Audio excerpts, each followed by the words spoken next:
જય માતાજી, જય મહાદેવ, હર હર મહાદેવ. કેમ છો બધા? આઈ હોપ કે તમે બધા મજામાં જ હશો. અમારા વાલા આજના મારા નવા વિડીયોમાં તમારા બધાનું હાર્દિક સ્વાગત છે. મહાદેવ બધાને ખુશ રાખે. અને અહીંયા આપણે જો કુકર મૂકી દીધું છે. કુકરમાં મેં મગને ભાત બાફવા મૂક્યા છે. મગ વઘારવાના છે, રોટલી બનાવવાની છે. તો આજે બપોરે જમવામાં મગ ભાત ને રોટલી છે. તો ચાલો બધા બપોરા કરવાની મજા આવશે. અને કુકરમાં પહેલાં બધું બાફવા મૂકીને વોશિંગ મશીન ચાલુ કરી લીધું છે. તો આમાં પણ મારા કપડાં ધોવાય છે મસ્તીના. દેખે પાણી લીધું છે, પાવડર નાખ્યો છે.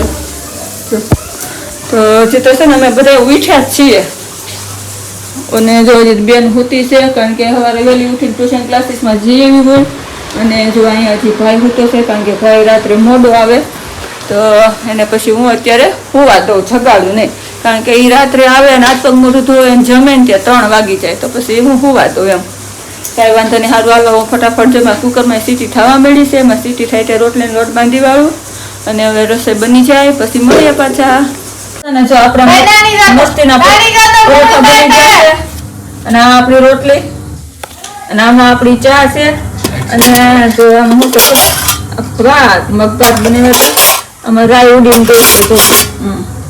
અને આ આપણે પંજાબી મગ બનાવ્યા છે, પંજાબી સ્ટાઇલમાં. અને એ મગ કેવી રીતે બન્યા તો છે ને જો બપોરા કરવા બેસી ગયા. મસ્તીના મગભાત ને રોટલી બનાવી છે, ભાઈ હાટુ ચા ને પરોઠા બનાવ્યા છે, અને પંજાબી મગ બનાવ્યા છે. આજે ખાવાની મજા આવશે. અને ચિપ્સ પણ બહુ મસ્તી. મેં આજે બટેટાની બનાવી હતી, પણ એ છોકરાઓ ગરમા ગરમ ખાઈ ગયા. કારણ કે મેં પહેલા બનાવી હતી તો છોકરાઓ સવારે ચા ભાખરી નહોતી ખાધી ને તો ખાઈ ગયા. કારણ કે એટલું બધું બનાવતા પછી મને વાર લાગે. અને જો બપોરા કરવા બેઠા છીએ. હાલો બધાય બપોરા કરવા. કેમ બેન? હા તો બોલ મોઢામાંથી આયા. અને તમારા મારા ફેમિલીને કઈ કહેવાનું છે? જરાક કહી દો ને કંઈક. પછી કહો. સારું હાલો તો હાલ અમે જમી લઈએ. જમીન મળવી પાછા. ને જો પાછા મસ્તીને આ તો આપણે તૈયાર થઈ ગયા. અને અહીંયા છે ને જો શું કરો બેન?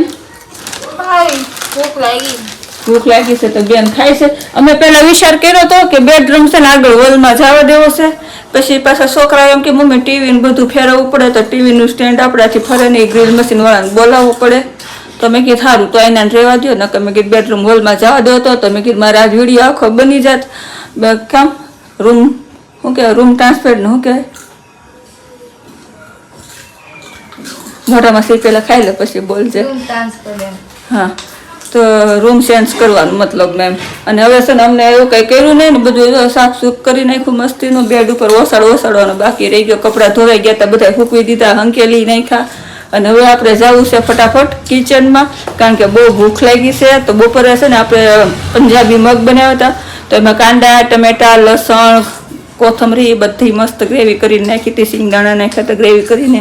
ચણાનો લોટ શેકીને નાખ્યો તો બહુ મસ્ત બનાવ્યા હતા મગ. છે પંજાબી મગ. પણ રેસીપી બનાવવાનું રહી ગયું હતું, કારણ કે લાઈવ ચાલુ હોય.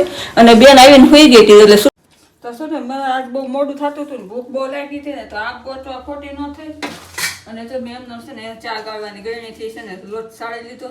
અને જો નીચે તમને દેખાતું હશે લોટ સાઈડમાં મેં કીધું ને, તો નીચે છે ને એકલા બધા આપણે મગ જ છે. જો બહુ મસ્ત શાક હતું. તો નાખી દેવું કરતાં મેં કીધું આખા મગના ભજીયા બહુ મસ્ત બને. હું વારે વાર બનાવું છું, છોકરાઓને બહુ ભાવે છે.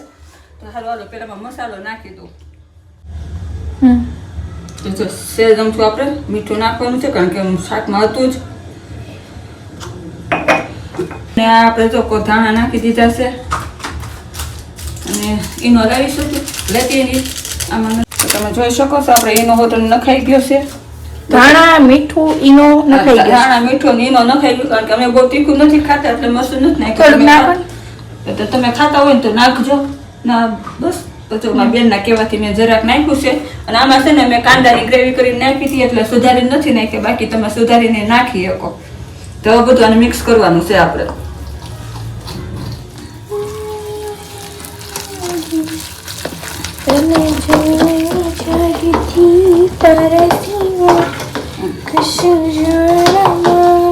મસ્તીનું આપણું ભજીયાનું તૈયાર થઈ ગયું બેટર. હવે આ થોડું તેલ ગરમ કરવા મૂકી દો. ચાલો પેલા ચેક કરી લો.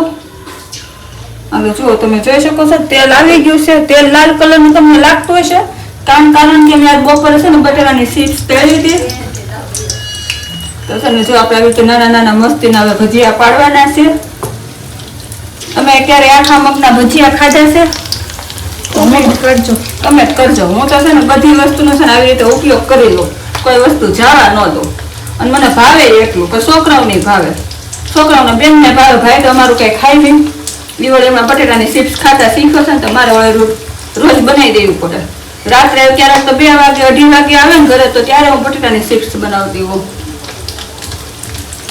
ચાલો આપણે મસ્તીના ભજીયા તૈયાર થઈ છે.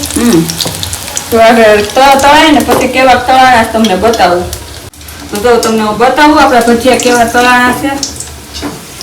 જો કેવા મસ્તીના તળાણા ને જો ઝાવરામાં ખખડે. જો અવાજ આવે છે. આપણે ડીશમાં નાખીને અવાજ આવશે. જોજો કેટલા કડકડા બન્યા છે આપણા ભજીયા. તો આ ખાવાની બહુ મજા આવે. આ ઉપરથી કડકડા હોય પણ અંદરથી એકદમ પોસા રૂ જેવા હોય. એ આપણે હું ખાવા બેહું ત્યારે તમને બતાવું.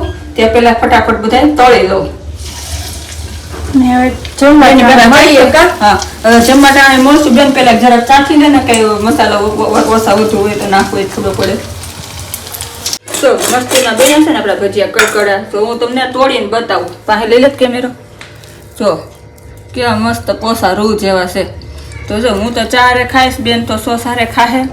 અને હાલો બધાય આખા મગના ભજીયા ખાવા. તો બસ આજ માટે એટલું. જય માતાજી, જય મહાદેવ, હર હર મહાદેવ. કાલે ફરી મળીશું નવા વિડીયોમાં, નવી વાતો સાથે, નવી રમત સાથે, નવી રસોઈ સાથે. ત્યાં સુધી બાય. અત્યાર માટે બધાને ગુડ નાઇટ. કાલ સવાર માટે એડવાન્સમાં બધાને ગુડ મોર્નિંગ. જય મહાદેવ.